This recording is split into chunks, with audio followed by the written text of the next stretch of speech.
আপনারা জানেন NTRCA 18তম নিবন্ধনে NTRCA result নিয়ে মহা জালিয়াতি করেছে।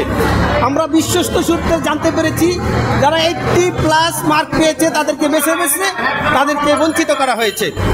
আপনারা জানেন বিগত নিবন্ধনগুলোতে 92-93% মতো পাস করেছে ভাইভাতে। রিটেন পরীক্ষা দিয়ে এবারকা মাত্র 74% পাস করানো হয়েছে।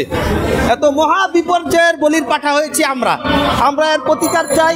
আমি আমার ব্যক্তিগত কথা বলি, আমি ঢাকা বিশ্ববিদ্যালয় থেকে ফার্স্ট ক্লাস পাস, কিন্তু আমাকে রিটেনে আমি নিশ্চিত 80+ মার্ক পাবো, কিন্তু আমাকেও তারা ফেল করিয়েছে। কারণ আমি জানি ভাইবা বোর্ডে যারা ভাইবা নিয়েছে তাদের যেই জ্ঞানের দৈন্যদশা, তারা আরবিতে প্রশ্ন করে নেই, তারা বিভিন্ন এমনও প্রশ্ন করা হয়েছে। আমরা বিশ্বস্ত সূত্রে জানতে পেরেছি যে তুমি কি এক স্টুডেন্টকে জিজ্ঞাসা করা হয়েছে প্রার্থীকে, তুমি কি জুলাই আন্দোলনে শরিক হয়েছিলে? জি স্যার শরিক হয়েছি। ঠিক আছে আসো তুমি, তাকে ফেল করে দেওয়া হয়েছে। তাহলে স্পষ্টভাবে বোঝা যাচ্ছে এখানে ফেসিবাদের দূষণটা ঘাটতি মরে আছে প্রশাসনের বিভিন্ন জায়গায়। তারা কুপরিকল্পিতভাবে জুলাই আন্দোলনে শরিক হয়, এটা কি কোনো ছাত্রের মানে অপরাধ না, এটার জন্য তাকে ফেল করানো হয়েছে। যাই হোক, আমরা সার্বিকভাবে এর প্রতিকার চাই, আমরা রেজাল্ট পুনর্মূল্যায়ন চাই। এরপরে দেখা গেছে বিভিন্ন কারণে দেখে 35+ হয়ে গেছে, এর জন্য ঢালাওভাবে ফেল করানো হয়েছে।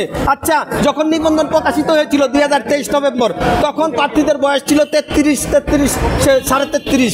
এখন তারা 1.5 বছর লাগায় 2 বছর পার হয়ে গেছে। এখন তারা এই কাজটা শেষ করতে 18তম নিবন্ধনের, এর মধ্যে তাদের বয়স 35+ হয়ে গেছে। দেখি তাদের অপরাধ।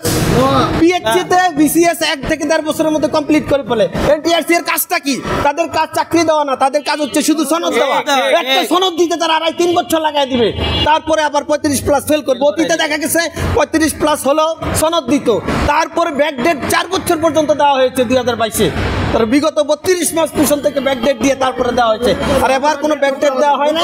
এর জন্য আমাদের একমাত্র দাবি হচ্ছে রেজাল্ট পুনর্মূল্যায়ন করতে হবে, আমাদেরকে সনদ দিতে হবে।